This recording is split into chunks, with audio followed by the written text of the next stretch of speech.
Good morning, YouTube. This is the Yugi Collector here, 6741, and I thought I'd bring another video of my video game collection. This is all of the Yu-Gi-Oh related video games that I've bought over the years, and I put them in a separate order just to show all the games that I've purchased. And I'll start off with that one, which is the Forbidden Memories, which was the very first Yu-Gi-Oh game that was released for PlayStation 1. I did not get all of the Yu-Gi-Oh games because, of course, you can see the Dark Duel Stories from Game Boy Color. It's not in this little pile of of cases that I have, and Capsule Monsters Coliseum for PlayStation 2 is also not in this collection because I only bought the the games that were really decent. The only one that I can say I have an exception for was this one. Uh, Destiny Board Traveler. I only bought that one because it had the good cards in it.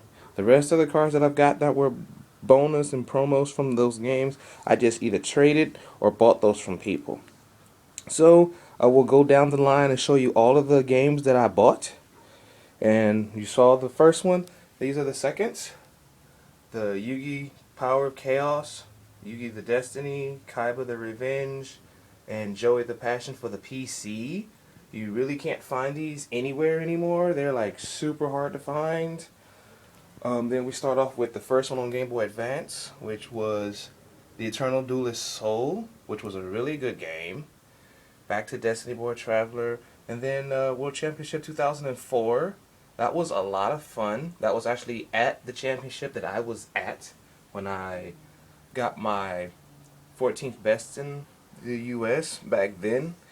Then we move on to Seven Trials of Glory 2005's championship. That came with the super rare Mind Control and Silent Swordsman level 7, I believe.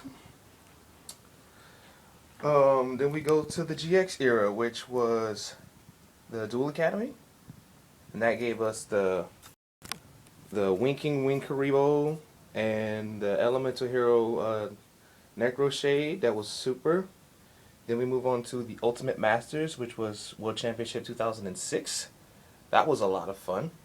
Then we move on to the DS, which was the very first DS, the Nightmare Troubadour, which was the first 3D Yu-Gi-Oh game, which was a lot of fun. Then we move on to the GX version game, which was the Spirit Caller, aka the Spirit Summoner in Japan. And I remember the day I bought that game. That was quite a bit of fun.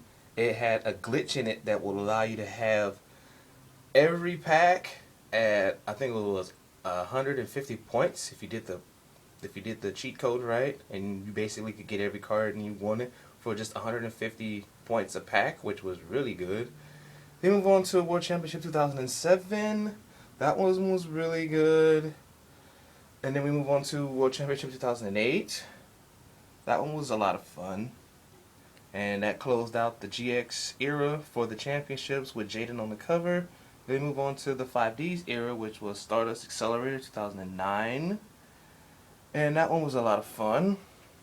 Then we move on to 2010, Reverse of Arcadia. And it shows the 3 promo cards that you get out of that one. Just get a little closer and you can see there. Okay. We move on to the World Championship 2011, which was over the Nexus. And that also shows the 3 promo cards that you get. So that closes out the World Championship games, and we're awaiting 2012's game. And rumor has it it's supposed to be on the 3DS, which I do own.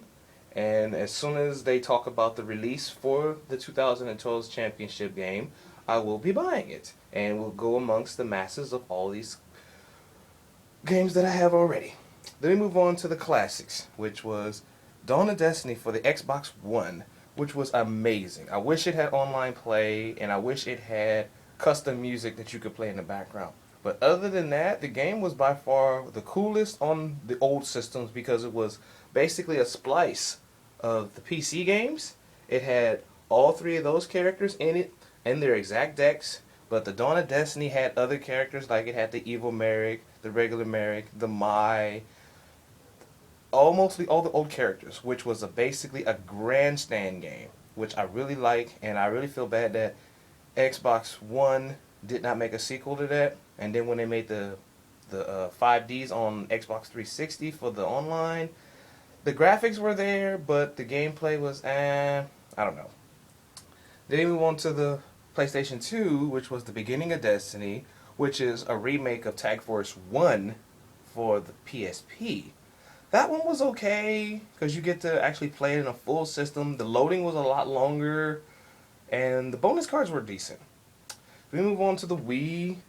The Wheelie Breakers was basically Yu-Gi-Oh! On Mario Kart, or trying to be on Mario Kart, and I didn't really like it. The graphics were great, but I didn't really like it. But this was by far the best game on a home system. The Dual Transfer, that one was amazing. The online was great. The card play was great. The lineup was amazing. The only problem, we didn't get that dual transfer scanner that looked like a big giant mailbox. We didn't get that. Only Japan got it. I was very sad that we didn't get that in English, because by far, if you've seen my collection, you know I would have every card scanned. Then we move on to the PSP lineup, which is Tag Force 1, as you can see I have. Tag Force 2, as I got. And then this one, Tag Force 3, which is from Japan. They did make an English version, but it was from Europe. But they never released it for the American side, because you can see where it's supposed to be a rated E for everyone. Like the rest of the Yu-Gi-Oh games, you see a big giant A. So that means this game does not have a rating on it. So that was one reason why I didn't get an American release. And then Konami had those issues about what happened with the fourth season of GX and what this and whatnot. But oh well. Unless you had the European version or you had a Japanese version of Tag Force 3, that was the only way you were going to get it. Then we go to 4. Just move that plastic down. Oh, there we go. So you can see 4 right there. Get that out of the way. Okay. So yeah, Tag Force 4, which was really great. That was fun. Other than that, it was great. The 3 promo cards that you get out of there was the whole Worm, the Worm Bait, and the Regret Rebirth. That was okay. Then we move on to Tag Force 5. There we go. And the 3 cards there was the whole Shady combo, which gave you the Floral de Chevalier, even though they pronounce it backwards, and then the Floral Synchron, and the Liberty at Last track card. Then a lot of folks ask me, did I download Tag Force 6 to my PSP? And I tell them no, I didn't, because I actually bought the game. Didn't have to download it. And the 3 cards that came with it was the Influence Dragon, I forget the warrior's name, and then the Synchro was the Crimson Blader, which is an amazing card. I do not know when we'll see that card in English, but as you can see, this is also another Japanese game with the A instead of the rated E, just like Tag Force 3 was. So Tag 3 and 6 have something in common of being my only 2 Japanese version games that I have bought for the Yu-Gi-Oh brand of all the games.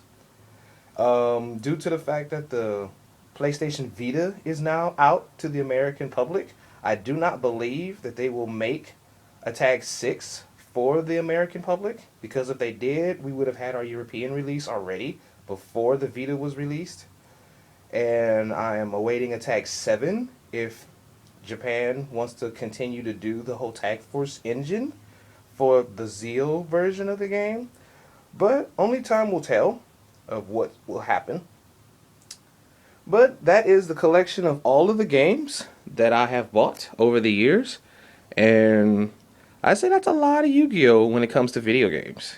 But this is one good way to practice, just like for the Duelist Network. And of course this was out before Dueling Network. And I took a liking to Tag Force 6 because it was sort of like Dueling Network, except it did play by all the rules. And they went by the no priority rule that it is in Japan. So an example that I will give is I summoned Trishula by synchro summoning, and then my opponent bottomlesses. My computer opponent tried to bottomless. I chained to Book of the Moon.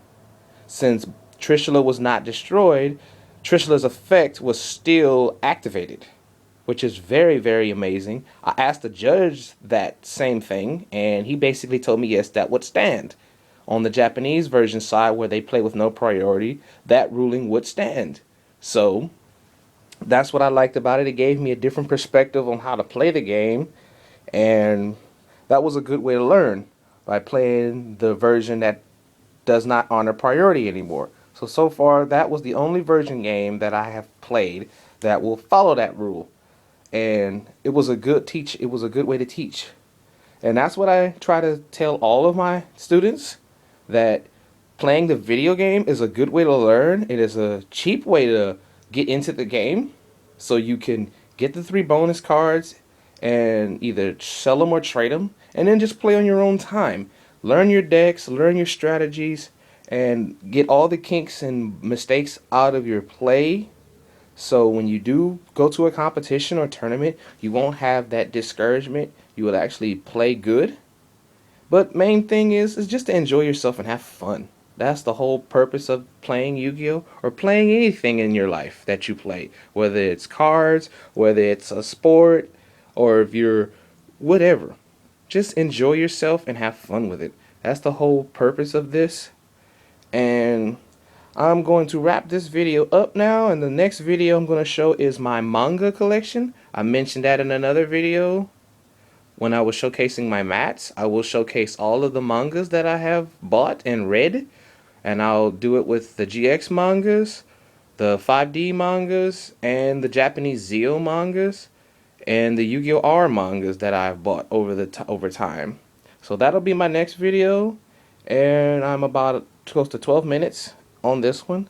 So just give one more quick look of all of the Yu-Gi-Oh! Games that I've bought, and that is a lot.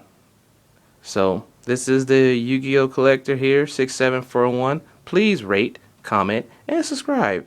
And I will be killing this video right about now. See you later, YouTube.